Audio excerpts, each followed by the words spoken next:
Dans cette vidéo, je pars à la chasse à l'arc traditionnelle avec mon père pendant 2 jours. Vous allez voir, on aura eu beaucoup d'action lors de cette chasse. Nous partons l'après-midi puis le lendemain matin. Donc installez-vous bien et bon visionnage.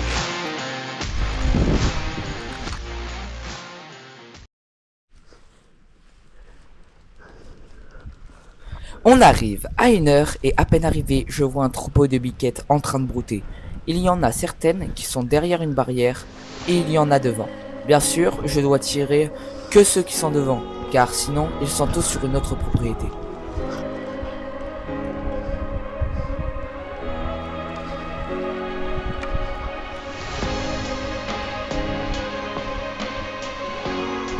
Et j'aperçois que le troupeau de biquettes commence à partir. Alors je ne perds pas de temps à faire une approche et je tire.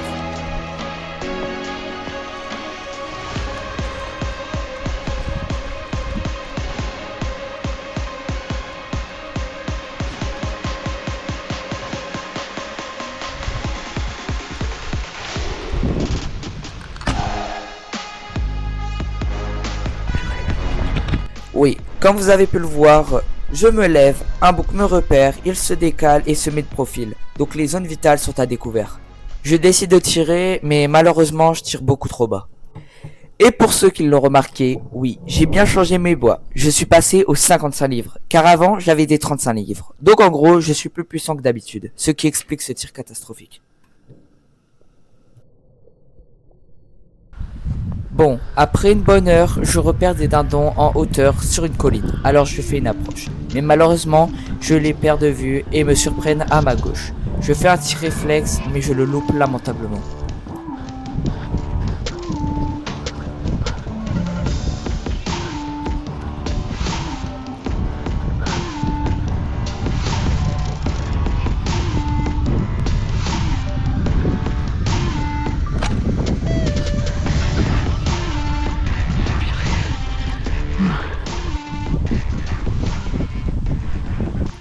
Bon, ensuite, je décide d'aller faire un tour au charnier. Et derrière une montée, j'aperçois un troupeau de dindons. Mais malheureusement, je les vois au dernier moment et s'enfuient. Et en jetant un coup d'œil dans le charnier, j'aperçois un lapin en train de manger. Alors je m'approche. Ah bah oui. Bien sûr, là, ça se barre. C'est quoi ça? C'est quoi ça?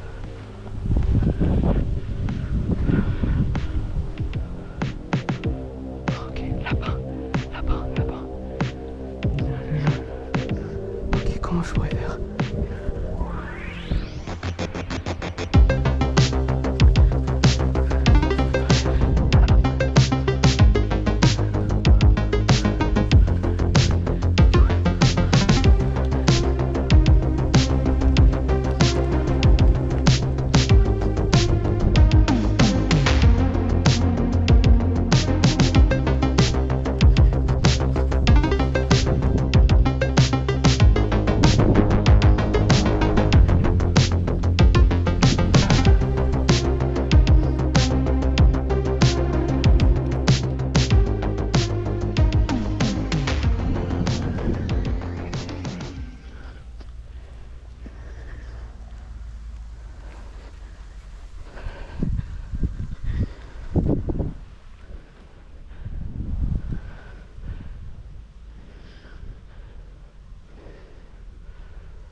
Et oui, comme je vous l'ai dit, avec la nouvelle puissance de mon arc, j'ai du mal à m'y faire. Et le fait que le lapin soit au sol, ça me fait louper mon tir.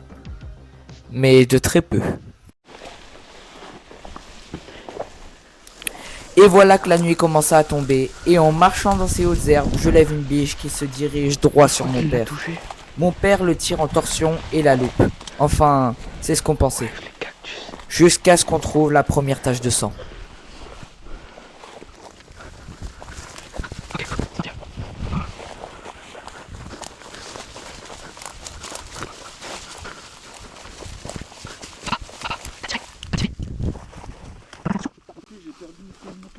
perdu une flèche.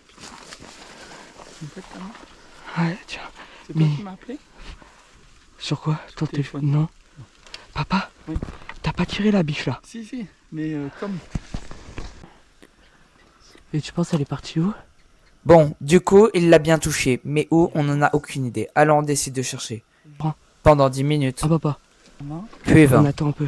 Ok, faut puis qu'on aille. 30, sans même trouver une autre tache de sang. Tout ça pour qu'ils me disent...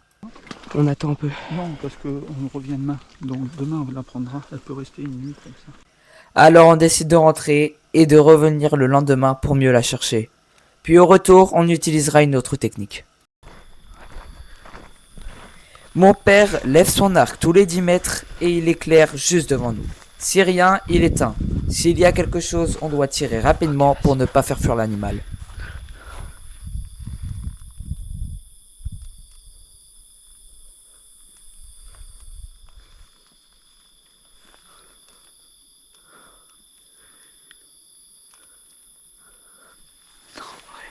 Mais malheureusement, ça n'aura rien donné.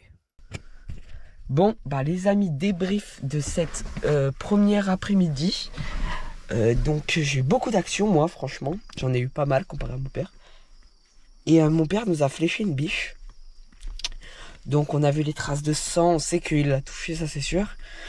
Mais vu qu'on revient demain, on a décidé de la laisser. Elle va mourir dans les cactus et on revient demain la chercher. Donc voilà, ça va être beaucoup plus pratique. Parce que là il faisait nuit. On sait qu'on l'a touché, hein. Il y avait plein de traces de sang et tout. Mais franchement, on pouvait pas la chercher là. Parce qu'elle était bien mise dans les cactus. Et avec des lampes torches et tout, des arcs, ça allait être trop chiant. On avait peur de perdre des affaires. Du coup, on y retourne demain. Donc voilà.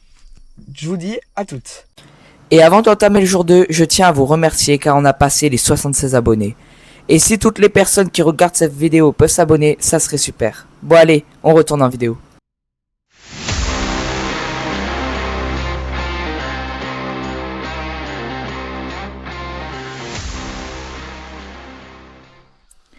Et voilà qu'on se retrouve le matin à 5 h dans ce même chemin où il y a tout le temps plein d'animaux.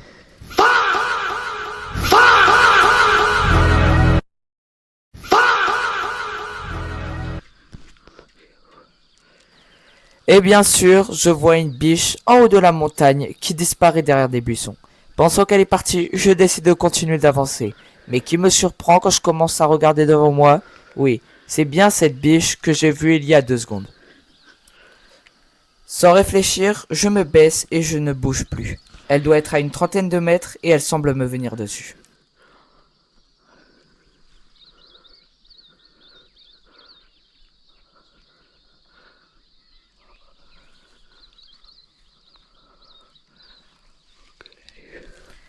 Et je la vois se lever toutes les 30 secondes et je me souviens que mon père est de l'autre côté de cette lignée de buissons et que les herbes là-bas font plein de bruit. Alors je prie pour qu'elle ne fuit pas et je l'approche.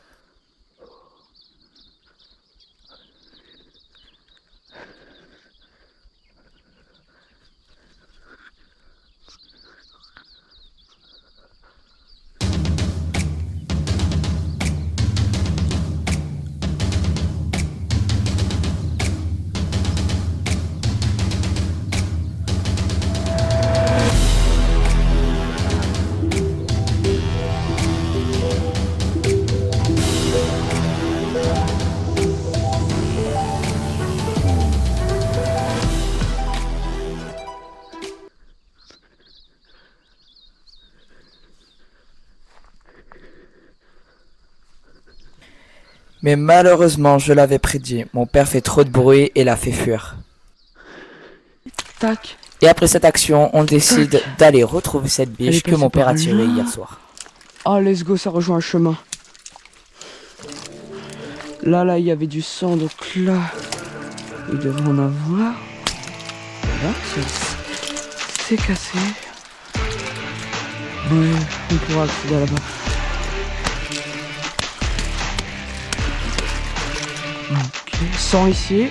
Sang ici, faut juste pas qu'elle soit passée par là-bas. Non, sang ici. Ok.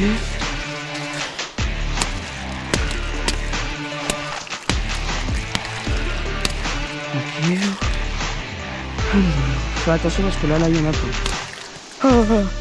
Ça le fout. Là, c'est... Elle Wesh, mais regarde la tache de sang là. Ah bah oui, bien sûr, là il y a plein de gouttes autour. Hein. Il y a que ça, du sang. Mais malheureusement, on n'aura pas retrouvé cette biche. Que ça soit à la montée à la descente en coupant les cactus, plus une seule tache de sang.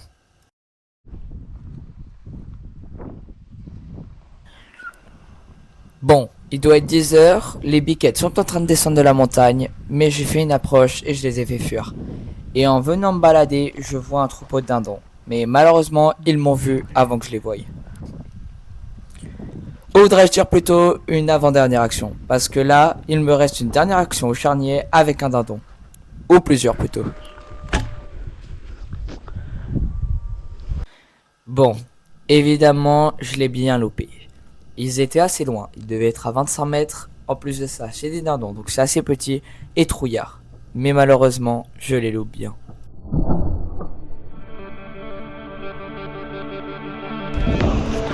Et c'est actuellement la fin de cette vidéo. J'espère qu'elle vous aura plu. N'hésitez pas à liker et à vous abonner. Même si on n'aura pas chopé forcément d'animaux, on aura eu des scènes extraordinaires. Bon, je vous dis à bientôt.